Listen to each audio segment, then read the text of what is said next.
now present A Desperate Man, the story of Jacob Marley, East Hollywood High School's very first audio drama. Jacob Marley, having been found guilty of greed and contempt for your fellow man, you are hereby sentenced to an eternity in limbo. The tribunal is adjourned. My name is Jacob Marley, and I'm a damned man. In life, along with my best friend Ebenezer, I worked as a banker. The two of us even had seats in the London Stock Exchange. However, like many have said, money changes people, most often for the worst. We became misers, usurers, consumed by greed. I thought I had gotten my just desserts that one Christmas Eve on account of that undercooked piece of venison. As I awaited judgment, I observed my only friend, finding that after all that has happened, the kind of man he is, the kind of man I was disturbing. All of my devices which I used to add to the world's misery are bound to me by impenetrable chains, and I'm sealed in limbo. All I can do now is watch and dread that my friend may soon share my fate. You've heard of the haunting that changed his life. Trust me, it wasn't easy to bring it together in the end. Here is my story.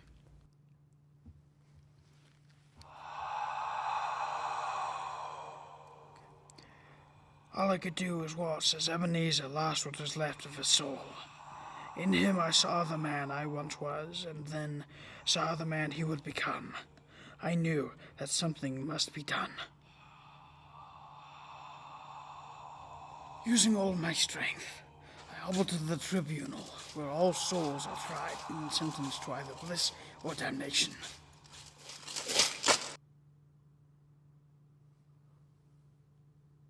I cannot honor your request, for you have been damned. Please, sir, I beg of you.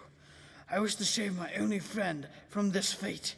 I'll do whatever it It takes. simply cannot be done. The amount of power it takes to change someone's will is beyond your grasp. You've used most of it to make your way here. I'm afraid that your friend's fate is sealed, as is yours. What must I do to convince you? What will it take?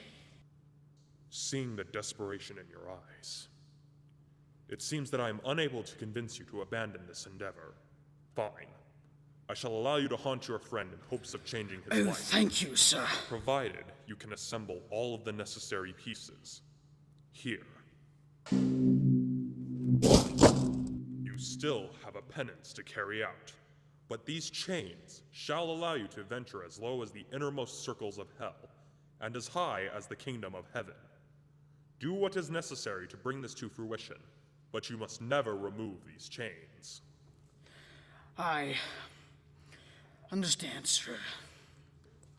As for the pieces necessary, you will need 3 others. One who has not been born yet and exists solely for one day. To enlist his aid, you will need to find his 2 halves.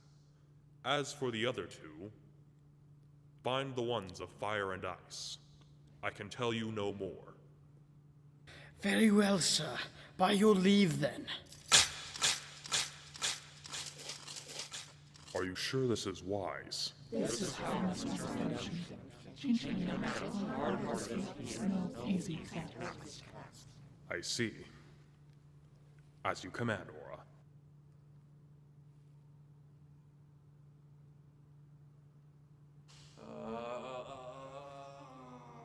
I first ventured into the depths of the underworld. I figured that's where I'd get the worst of this journey over with. I searched among all of the moans and wails of the tortured souls. To think that I would have been among them. I got off easily compared to the torture they go through in their daily lives, and that they will go through for all of eternity. Among these souls, I had found the one I was looking for. Unlike all of the others, he did not moan. He did not scream. He stood in the silence as he gazed off into the distance, as if something beyond he saw. Perhaps his torso was the most frightening of all. It was in his circle where I ceased my descent.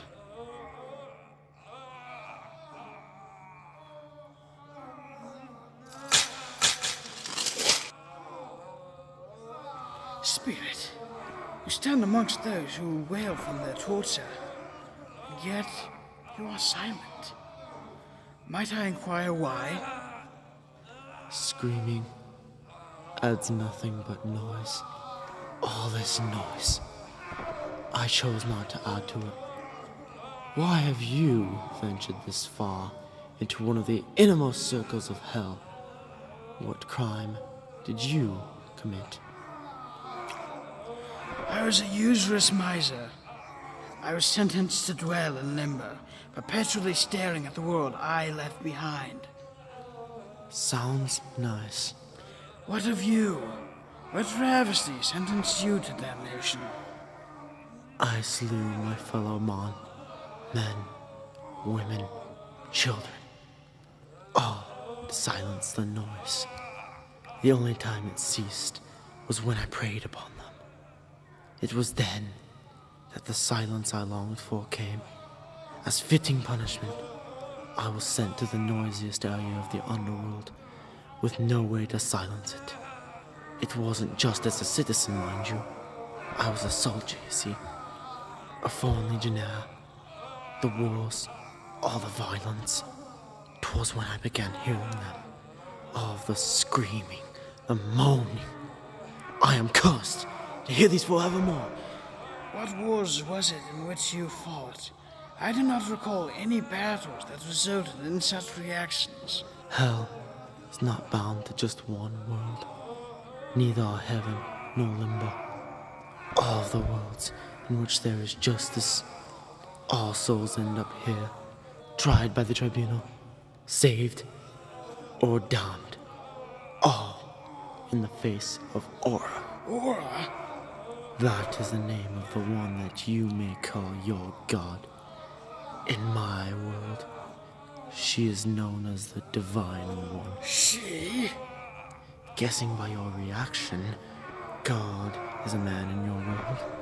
The truth is that Aura is both man and woman, yet neither at the same exact time.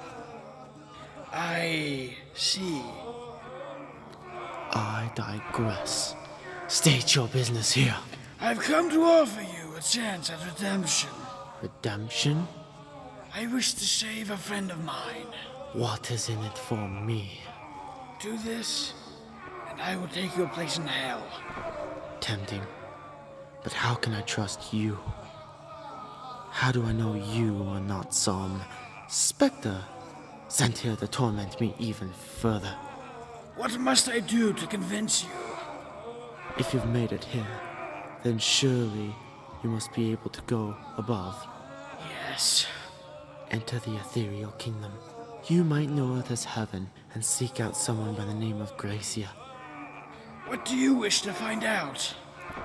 Merely to know if she is there. That, my friend, would bring me at least some semblance of peace. Very well. What is the name she refers to you by? Reeve. Reeve Bradley. I ascended from hell, leaving the moans and the man behind, searching for this Gracia. Her relation to him I did not know.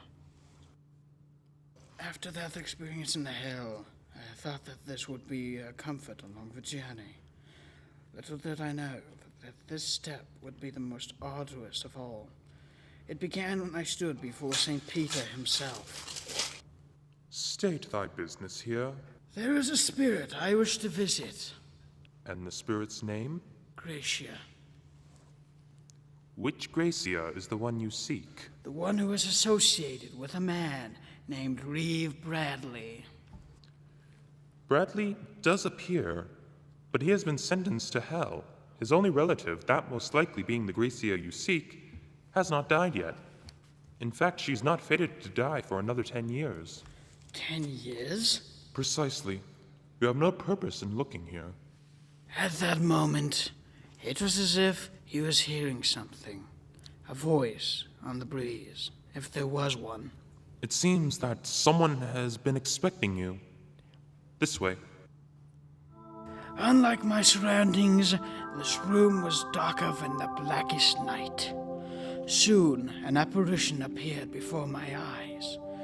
A youth with long, almost luminescent white hair, clad in a white robe. They were crowned with a headpiece made of holly, with 2 upright candles, one on each side of their head.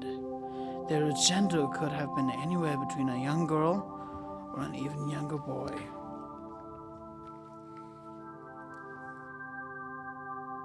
Jacob Marley, do you know why you have been summoned? I'm afraid I do not, child. May I inquire as to your name? I am Lucia. I have been manifested by the spirits of many you have hurt with your greed. I am also a custodian of many of the children, both fallen and unborn, all lives that are on your hands. Why call me here when I have already been sentenced? The tribunal has informed me of your intentions to save your friend from your fate, and therefore has beckoned me to aid you. I see. Before we can even consider that, you must tell me, what makes you think this friend of yours is willing to change? Ebenezer, he and I only had each other after many a year. It began when we met as apprentices of Mr. Fezziwig. I was there for him when he lost his fiancée. Thinking now, had I known that it was greed that drove her away... What is your point? My point is that Ebenezer will listen to me. Is that so? Her spirit moved closer to me, staring straight into my soul. I see that you indeed seek redemption, as does Reeve, who you promised to switch places with. Very well, I shall help you, provided that you can bring the final piece to this puzzle. What is this final piece? The great winter solstice. When the 2 pieces come together, only then will he appear. But he shall only appear on the day before that year's feast of Stephen. Many have preceded him, and many shall follow, for this spirit exists for that one day and that one day only. What are the 2 pieces? What must I do? I cannot answer that. All I can say is that the 2 pieces lie not in heaven nor in hell, but in the realm between. Limbo? I cannot say for sure. The spirit vanished before my eyes, and I found myself back at the holy gates. Left with no alternative, I chose to venture back down to the underworld, to honor my promise to Reeve. You're back, I see. So, tell me, what have you learned? The Gracia you spoke of has not yet died, Reeve. In fact, she is to live for another 10 years. I see. So she survived. What is this person of which you speak? In order to avoid the prison yards, I re-enlisted as a legionnaire. I met a person who was the bravest soldier I had ever seen, for she had saved the life of a criminal thrice over. One day, we were attacked by skirmishers. I thought that we had both died. I thank you, even though I'd never learned your name. Marley. Jacob Marley. I am now in your debt, Jacob Marley. I shall join you. The 2 of us left that horrid place behind as we ascended to the tribunal, where Lucia awaited us. About time. Who's the impatient one? This is Lucia. She... I don't know. Lucia has agreed to help us. Which is it? He or she? Or is this one like Aura? The latter statement would be correct. All that remains are the final 2 spirits. 2? To assemble the great winter solstice, the 2 pieces must be brought together. To assemble it for the purpose you seek will require great lengths.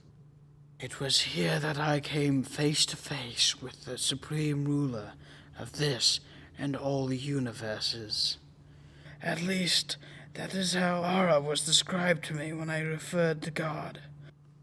The Lord of all descended before us and stood at our level. All 3 of us, as if by instinct, found ourselves bowing. Please rise. I am no king. All I have done is grant respite to the dead and hope for the living. It was you who shaped your worlds. But you represent the order of all worlds. Without you, chaos would surely reign. All the tasks people claim I follow are in fact carried out by man. That is why I chose to aid you, to further strengthen man's resolve. Then what of these great lengths you speak of? To have the winter solstice appear before your friend, you must assemble it with a plot related to him. Like a relative who also died? Precisely. I know just the person. This person was the one relative of Ebenezer's that he was close to. I shall summon them. With a wave of his hand, she appeared before my eyes. Ebenezer's dear sister, who had died while giving birth. You called me, my lord? You are a necessary piece for a great task. What task? Saving your brother. Ebenezer, wait, you're Marley, aren't you? Yes. The Jacob Marley I heard of was the kind of man who wouldn't so much as look when somebody needed a helping hand. I have changed, Fan. I have seen the error of my ways. These chains prove my remorse. I understand that. Let's hope my brother does as well. My lord, what must I do? You shall be one of the two who summons the great winter solstice. The solstice? Precisely. Allow me to explain to all of you. After observing Ebenezer Scrooge for a number of years, yes, time passes much quicker than it does in your respective worlds. As I was saying, Mr. Scrooge will not be swayed by a soul haunting. You'll need to strike more than fear into his hardened heart. You must soften it first. Soften it how? Bring him back to the days of his youth, the times before his heart had hardened. But there's much pain for him there. Losing Belle, losing you. All memories have their high and low points, but those were the days in which he was happy. I see. So we soften the heart with the good old days. And then we strike fear deep into the heart. Yes, but those are only 2 points. Past and future. Leaving the present? Yes. That is why the solstice is important. That is why we need to summon him. So, what's the other half? The other half lies in the hearts of the people. He only appears when the people call for him most. Much like Father Christmas, then? Yes. Saint Nicholas can only go where the hearts of man are open. You must look below and find the one person who embodies the spirit. With a wave of his hand, a great orb of light appeared. Inside, we all saw the people we had left behind. Searching amongst the sea of faces, we soon saw poor Ebenezer, lurching down the road as he headed toward his home. Soon, we saw someone else wandering from the same building. I know that man. Cratchit is his name, I believe. Our vision followed him home, where he was greeted by his family, his wife, his children. Soon, we had found the person we were looking for. A young boy of weak constitution who kept himself erect with a simple crutch. This boy, he's the one we need? Yes. There is a strong connection between him and Ebenezer. Neither of them realize what that connection is yet. What do we need to do? The night in which the solstice approaches, here is where the link shall be the highest. When the door to the earth opens, only one may go in time. I shall go first. I can at least ease him into this chain of events. We want to strike with fear, not kill him with it. I shall go after then. I can show him the parts of his past that made him who he is. The solstice shall come third, and the remaining soul shall be last. Must I say anything at all? I prefer to act than to talk. I've dabbled with death many a time. I think I can show him his. Very well. All of you shall be transformed once you enter the living world. The hour is past. Another wave of his hand, and I see my dear friend's meager home. I step forward into the world I left behind. The chains that bind me weigh me down as I step. Throughout the night I torment and confront my former partner, giving way to the other spirits to follow. Lucia, as promised, showed him visions of his past. Erstwhile, Fan focused her energies, and from her spirit and the hopes of the young Cratchit invalid, the great solstice appears. He aged quickly, as Aura predicted, for he can only exist on that one day. Reeve then followed, becoming clad in black, his face obscured. Without saying a word, he showed the doom that awaited him if he did not change. That was the straw that broke the camel's back. Merry Christmas, Ebenezer, my soul mourner, my soul friend. In light of your recent actions, we have decided to remove the chains from your shoulders, Jacob Marley. As for you, Reeve Bradley, your penance has been served. You may now ascend from hell. You have both redeemed yourselves and now earned entrance into the sacred kingdom. Well done. The tribunal is adjourned. Fret not, my friend. I am finally at peace.